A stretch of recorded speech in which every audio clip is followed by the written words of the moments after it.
Vamos então, tópico número 1. A cura divina na Bíblia. A cura divina na Bíblia tem a ver com a saúde pública no Antigo Testamento, a prevenção de doenças como orientação bíblica e as curas de Jesus no Novo Testamento. Devemos entender então que Deus nunca desejou que alguém estivesse doente. Deus não é o autor de doença, de morte, de nada de coisa ruim. De Deus só vem boa dádiva, só vem coisas maravilhosas para nós, só vem coisas para o nosso bem. E principalmente Deus nunca desejou que o seu povo estivesse doente. Vamos ver subtópico 1, a saúde pública no Antigo Testamento. Em Israel, a saúde era uma promessa de Deus, mas o povo tinha que fazer a sua parte. Deus garantiu a saúde dos filhos de Israel desde que eles cumprissem os termos do pacto do Sinai. Nenhuma das enfermidades porei sobre ti que pus sobre o Egito, porque eu sou o Senhor que te sara. Êxodo 15, 26. A vida dos israelitas era centrada no seu Deus. A cura de enfermidades em Israel era essencialmente milagrosa, principalmente acerca das doenças graves. O remédio não estava nos médicos como nos povos vizinhos, mas em Deus. Jeremias 17, 14 e 30, 17. Olha, é fácil perceber na Bíblia como Deus cuidava da saúde do seu povo. Veja bem a longevidade dos primeiros homens. Veja aí, Adão viveu 930 anos, Matusalém 969 anos. Veja aí, Noé 950 anos. Né? Abraão viveu 175 anos. Então eles viviam muito e tinham muita saúde. E nós vamos ver que na aliança que Deus fez com o povo de Israel, a lei, existiam ali vários termos e ali dizia, se você obedecer, você será abençoado, nenhuma dessas enfermidades virá sobre ti. Agora, se você desobedecer, então as doenças e enfermidades virão sobre ti. Veja aí, Êxodo 15, 26. E disse, se ouvires atento a voz do Senhor teu Deus, e fizeres o que é reto diante dos seus olhos, e inclinares os teus ouvidos aos seus mandamentos, e guardares todos os seus estatutos, nenhuma das enfermidades porei sobre ti que pus sobre o Egito, porque eu sou o Senhor que te sara. Êxodo, então, 15, 26. Então, sou o Jeová Rafá, olha aí. Ou Yahvé Rafá. Então, veja só. Deus diz bem claro, se você for obediente, nenhuma das doenças e enfermidades que eu coloquei lá sobre o Egito, nenhuma delas virá sobre ti. Então, se você ler Deuteronômio, você vai ver claramente isso. Se você for obediente, então eu te livro de todo mal, te abençoo. Agora, a partir do versículo 15 diz, mas se você não obedecer, aí você vai ver as maldições que vêm sobre a pessoa. Aí vem aí febre, vem doença de pele, vem aí loucura, todo tipo de doença, pasmo do coração, não sei mais o que, tudo ali. Você lê o Deuteronômio e você vai ver direitinho ali, quanta doença, quanta coisa, inclusive até chifre. Né? Aí desposar-te-ás com a mulher, outro dormirá com ela. Olha aí, tudo isso está ali escrito, são maldições para quem é desobediente a Deus. No subtópico 2 nós temos a prevenção de doenças é bíblica. A alimentação saudável e a higienização adequada são bons hábitos que contribuem para a boa saúde. Quando a lei de Moisés instrui o povo sobre o padrão de higiene em Levítico 15 e os preceitos dietéticos no capítulo 17, embora parte da purificação fosse cerimonial, o objetivo principal era a saúde da população. Isso mostra o interesse divino na saúde pública e individual. Jeremias 8, 22. A religião, nesse caso, se constitui um veículo eficaz para a conscientização coletiva. O Novo Testamento mostra que a finalidade era uma questão de saúde pública e não purificação espiritual para a salvação ou santificação. Mateus 14, 2, 1 Timóteo 4, 3 a 5. Então Deus deu ao povo de Israel o melhor sistema de prevenção de doenças, para que eles tivessem saúde. Onde está isso? Na lei. No Antigo Testamento, esta alimentação tinha a ver tanto com a vida física quanto com a vida espiritual, a vida religiosa. Quem desobedecesse estava sujeito à maldição, estava sujeito à doença e à enfermidade. Então é uma questão de tanto vida espiritual como vida física. No Novo Testamento, quando se fala da alimentação, já tem a ver com o nosso bem-estar físico, não influi na nossa salvação. Ninguém vai deixar de ser salvo porque comeu isso ou aquilo. O melhor exemplo, de normas dietéticas no Novo Testamento, nós vamos ver em Atos dos Apóstolos, capítulo 15, que é aquela decisão que houve na reunião ali de Paulo, Barnabé, Silas, estavam ali os apóstolos. Então, aquela reunião ali decidiu que o que ficaria proibido sobre a alimentação era carne sufocada e o comer sangue. Isso era proibido. E ficou decidido, então, todos os crentes, tanto faz serem judeus como não serem judeus, dentro da alimentação, então, não pode haver esses dois tipos de coisa. Comer carne sufocada, que é a carne com sangue dentro, e não comer sangue. Então, a não ser isso, qual a regra que vale? Então, nós vemos 1 Timóteo 4, 4 e 5, veja só. Porque toda criatura de Deus é boa e não há nada que rejeitar, sendo recebido com ações de graças, porque pela palavra de Deus e pela oração é santificada. Então, sempre que nós vamos comer alguma coisa, vamos orar agradecendo a Deus. E essa comida será santificada. Agora, existe uma coisa que devemos também prestar atenção. Então, se uma pessoa decide não comer determinados alimentos, ele está fazendo isso para Deus, ele está fazendo isso para o seu bem, para a sua saúde. Está vendo aí que, por que Deus proibiu comer, por exemplo, carne de porco no Antigo Testamento? Muitas vezes a pessoa vai ao médico e o médico diz: você come carne de porco, está com problema no coração, essa gordura do porco aí te faz mal, vai acabar te matando, não para de comer isso. Então você vai entender, é por isso que Deus proibiu. Então você quer cuidar da sua saúde? Não quer comer isso? Pronto, você fez pacto com você mesmo. E acabou. Agora, não se referindo à salvação. Você não vai obrigar ninguém a seguir isso. É você e Deus, é você e a Bíblia, é você e sua saúde própria. Não tem nada a ver com salvação. Você comendo ou deixando de comer não vai influir na sua salvação. Então você vai ver lá vários tipos de comidas. Peixe sem escama, sem barbatana. Não coma, porque esse peixe se alimenta de coisa morta, vai te fazer mal à saúde. Então são coisas que você vai lendo e vai entendendo por que Deus proibiu. E aí, você quer deixar de comer essas coisas? Deixe, desde que você não deixe de comer isso por causa de salvação. Não é comendo isso ou deixando de comer que você vai ser salvo ou não. Então, a Bíblia nos alerta que se alguém está fazendo assim, você não pode exigir que ele pare de fazer. Veja o que diz a Bíblia. Aquele que faz caso do dia, para o Senhor faz. O que come, para o Senhor come. Porque dá graças a Deus.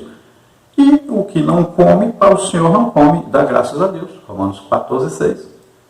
Mas se por causa da comida se contrista teu irmão, já não andas conforme o amor. Não destruas por causa da tua comida aquele por quem Cristo morreu.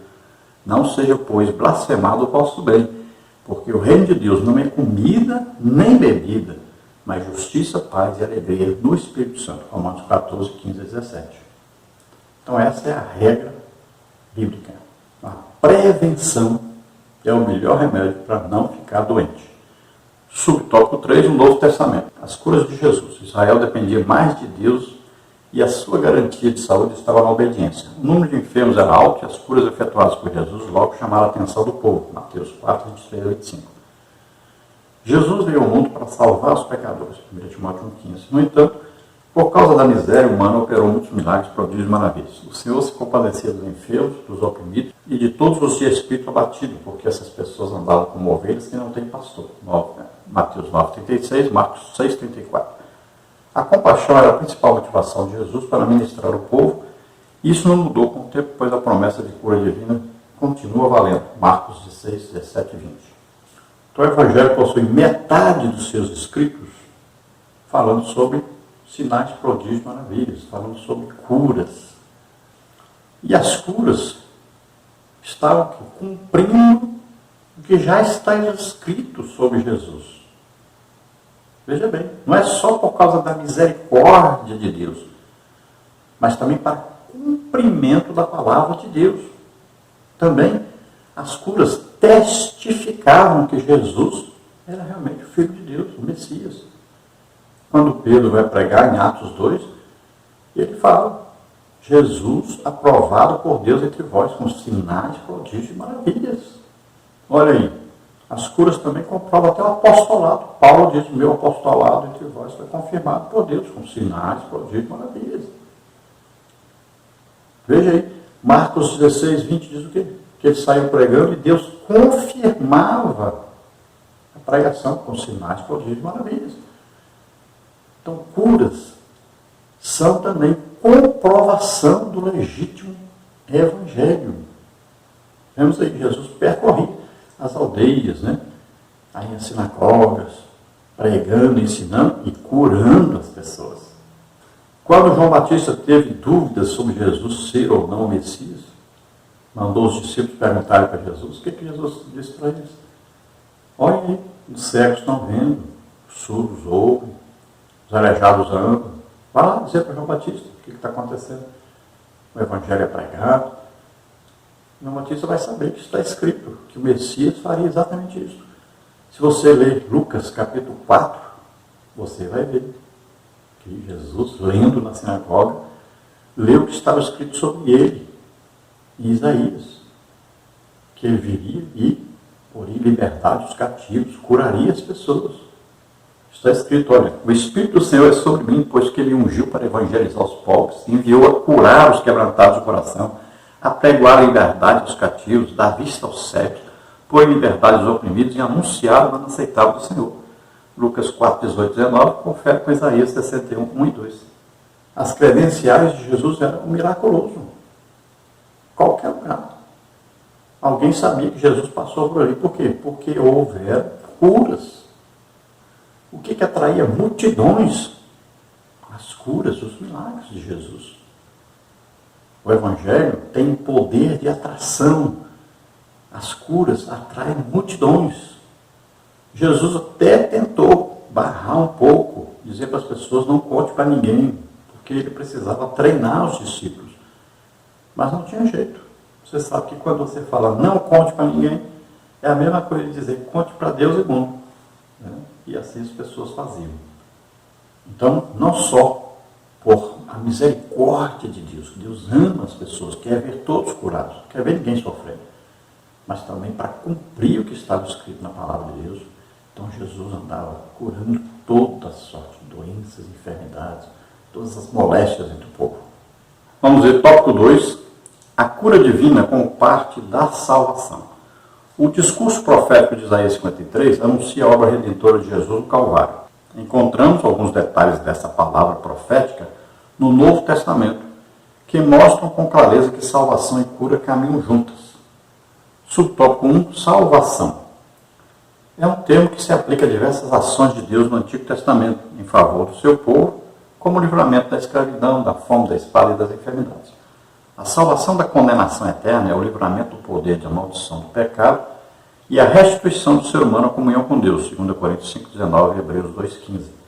Deus propôs a salvação para todas as pessoas, Tito 2,11, e as condições para isso são a fé em Jesus e o arrependimento dos pecados, Atos 3,15 a 19. A vontade de Deus é a salvação de todos os seres humanos, mas para isso, cada pessoa precisa se arrepender de seus pecados e se converter ao Senhor Jesus. Atos 17:30, 1 Timóteo 2:4. Então veja que no Antigo Testamento a salvação tem mais assim, uma conotação de livramento. Livramento assim, de um exército inimigo, livramento da doença, livramento da pobreza. E nós vemos aí que a salvação abrange, então, vários aspectos. Em Romanos 1,16 diz: porque não me envergonho do Evangelho de Cristo, pois é o poder de Deus para a salvação de todo aquele que crê, primeiro do judeu e também do grego. Então veja que Deus nos oferece gratuitamente a salvação através de Jesus Cristo. Nós somos salvos pela graça de Deus por meio da fé. Olha, a justificação vem porque nós acreditamos na pregação do Evangelho ao ouvirmos essa pregação. E a pregação é falando que Jesus Cristo morreu em nosso lugar. Então veja, por exemplo, Efésios 1,13, né? Lá diz bem claro, nós estamos em Cristo, depois que ouvimos a palavra da verdade, o Evangelho da nossa salvação, e tendo crido nessa pregação, nós recebemos a promessa do Espírito. Então o Espírito Santo vem morar em nós após nós acreditarmos na pregação do Evangelho. Então nós somos justificados pela fé. Olha, aprove a Deus salvar os crentes pela loucura da pregação. A fé vem pelo ouvir e ouvir a palavra de Deus. Olha só. Então essa fé é que impulsiona a nós acreditarmos que Jesus morreu e ressuscitou, como está em Romanos 10. Se com a tua boca confessares o Senhor Jesus, em teu coração creres que Deus ressuscitou dos mortos, serás salvo. Por isso que precisamos pregar o legítimo Evangelho. Sempre, na pregação do Evangelho, temos que falar que Jesus levou sobre ele nossos pecados, doenças, enfermidades, levou nossas maldições. E temos que explicar que Jesus morreu, nos substituindo, mas ele ressuscitou, está vivo. Então a pregação do Evangelho é simples, mas tem que ser feita corretamente. E as pessoas têm que ter a oportunidade de se arrependerem e crerem nessa palavra e serem salvos. Então existem alguns aspectos aí na salvação, né? Então é salvação, temos aí a redenção e temos a justificação. E além disso nós temos, né, a santificação. Então são vários aspectos que nós podemos estudar dentro da salvação. Não é apenas livrar de coisas ou de situações, mas é um livramento que vem com o perdão do pecado. Nós somos comprados por Deus. Nós somos justificados, declarados santos. Veja só. Então abrange muita coisa e para isso nós já estudamos um trimestre inteiro sobre isso e você pode pegar aí nossos estudos escritos, né, onde temos as figuras ilustrativas, temos lá os slides, né, temos aí os estudos escritos mais detalhados sobre esses assuntos que nós estamos estudando nessa lição. Então a principal coisa da salvação é o livramento do pecado que nos condena. E uma coisa muito importante a saber sobre a salvação é que é para todos. E esse todos, é claro, todos os que se arrependem. Então é um grupo separado do todos, né? Por quê? Só os que se arrependerem, só os que tiverem fé na pregação, ao ouvir a pregação do Evangelho, vão crer. Então todos aí significa que aqueles que vão ser salvos é só os que crerem. Olha, muitos foram chamados, poucos escolhidos. Então, todos os escolhidos. Por quê? Porque esses aqui tiveram fé na pregação. Não quer dizer o todos lá do calvinismo, que eles acreditam que todos aí é aqueles que foram predestinados. Deus já escolheu quem vai ser salvo, quem vai para o inferno. Não é isso que esse todos aí. Todos quer dizer essas pessoas que ouviram a pregação do Evangelho e creram na pregação do Evangelho. Subtópico 2, então, cura divina. A declaração de fé das Assembleias de Deus define a cura divina como um ato de soberania, graça e misericórdia divina, que, através do poder do Espírito Santo, restaura física e ou emocionalmente aqueles que demonstram fé em Jesus Cristo. Mateus 14:14, Lucas 14:18-19 e Atos 10:38. É tendência nossa procurar logo os médicos em caso de doença. Isso não é errado. Jesus mesmo disse que os doentes precisam de médicos. Mateus 9:12, Marcos 2:17, Lucas 4:23, 5:31. Lucas era médico, Colossenses 4:14. Mesmo assim, o milagre acontece também pelos recursos científicos da medicina. Mas convém salientar que temos um recurso divino seguro para a cura das enfermidades. A ministração da unção com óleo em nome do Senhor sobre os enfermos. Marcos 6,13, Tiago 5,14 e 15. Veja, os médicos no Antigo Testamento eram usados por nações pagãs. Israel buscava em Deus.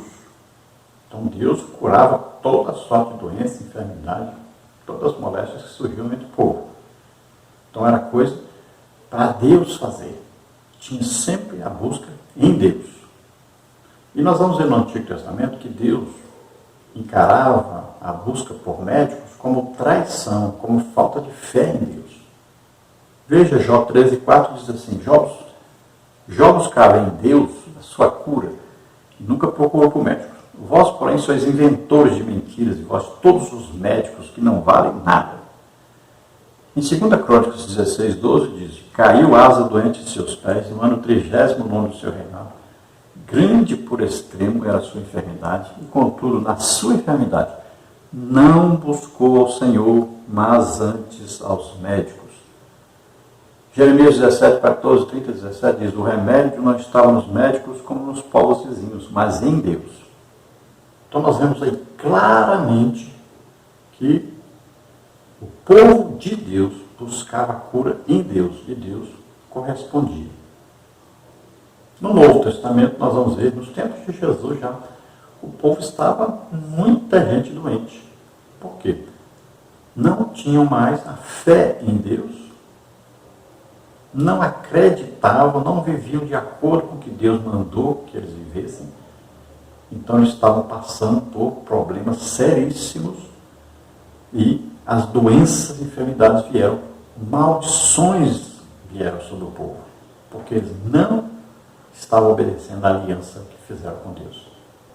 E em nossos dias, a igreja, que deveria acreditar em milagres, em curas, devia ministrar isso, a igreja deixou de estar buscando pelas coisas espirituais para buscar pelas coisas materiais, e cada dia mais se tem fé na ciência, cada dia se acredita mais nos médicos do que em Deus. Fica fácil, né? Quem tem dinheiro se cura lá com os médicos, não precisa de Deus, não precisa jejuar, não precisa orar, não precisa buscar Deus, não precisa viver uma vida santa, vai atrás dos médicos e eles resolvem. Jesus, quando disse que não precisam de médicos os sãos, mas os doentes, estava falando sobre os pecadores, né? Estava falando que ele estava atrás de buscar os pecadores, levar os pecadores ao arrependimento. Lucas era médico, mas nós não vamos ver Lucas curando ninguém. Não vamos ver em lugar nenhum Lucas falando que orou por alguém, ou que fez uma intervenção clínica, né, ali nas pessoas, que operou alguém, deu remédio para alguém. Não existe isso em lugar nenhum ali dizendo. Então Lucas, a profissão dele era médico.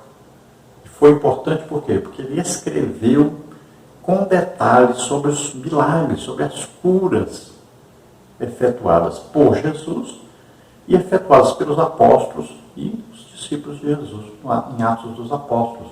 Então ele, como médico, foi importante para registrar essas curas, esses milagres. Deus nos proveu vários recursos para a cura de todas as doenças e enfermidades.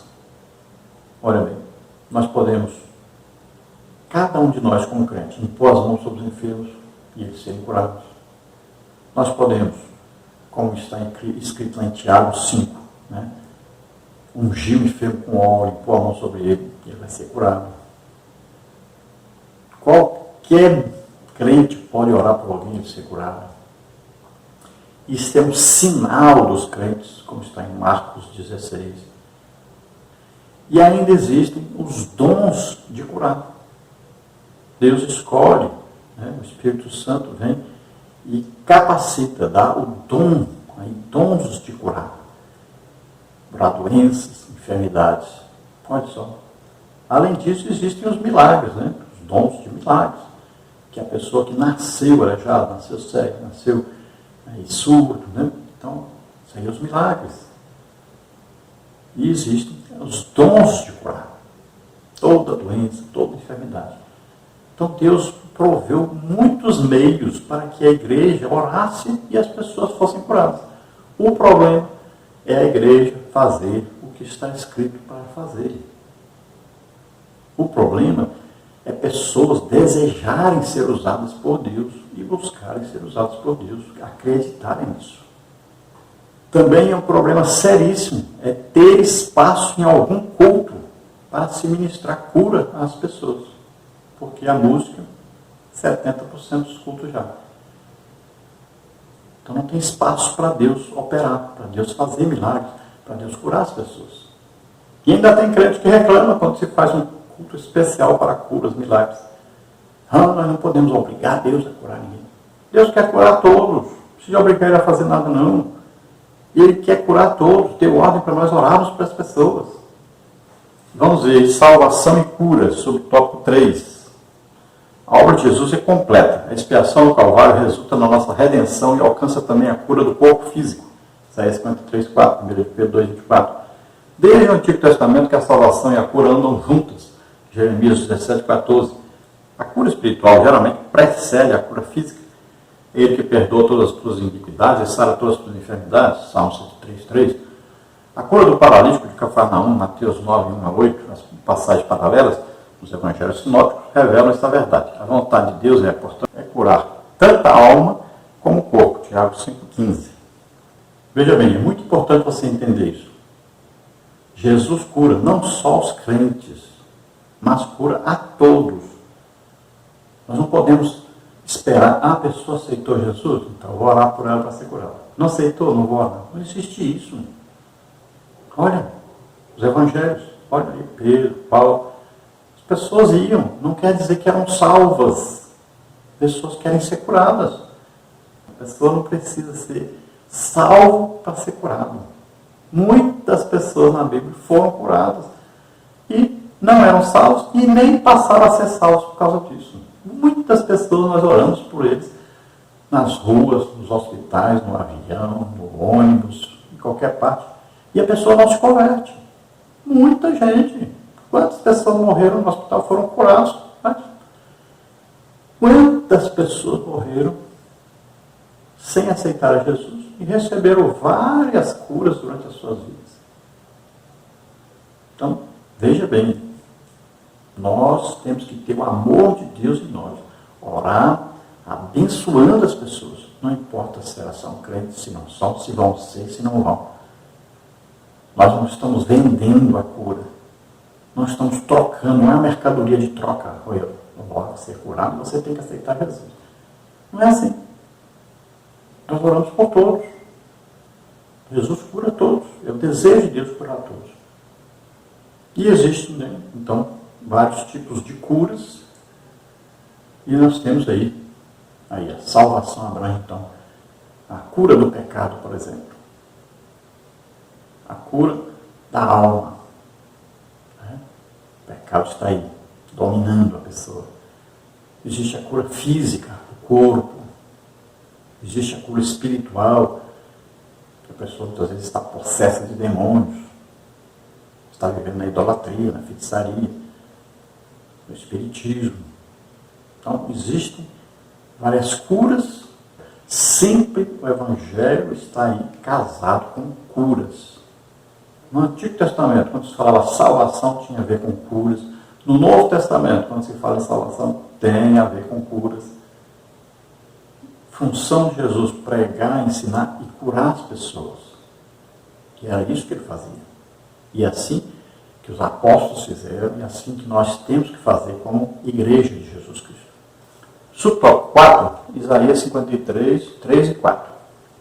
O Novo Testamento interpreta Isaías 53 como a provisão de Deus em Cristo para a cura física e espiritual. O Evangelho de Mateus aplica a palavra: Ele tomou sobre si as nossas enfermidades, nossas dores levou sobre si. Isaías 53, 4.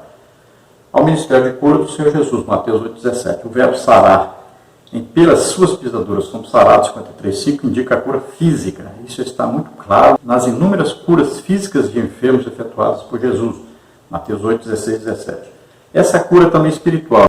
E isso diz respeito à salvação, levando-lhe mesmo em seu corpo os nossos pecados sobre o madeiro, para que, mortos para os pecados, pudéssemos viver para a justiça, e pelas suas feridas foste sarados. 1 de Pedro 2, 24. Então veja que Isaías, ali 53, 4, às vezes a pessoa pensa, não, aqui é cura espiritual. Veja bem ali, é cura física mesmo. Pedro confirma isso, falando das curas que Jesus efetuava, cumprindo Isaías 53. Mateus fala sobre isso, também confirmando que quando ele via Jesus curando as pessoas, ele se lembrava de Isaías 53, 4, se referindo à cura física.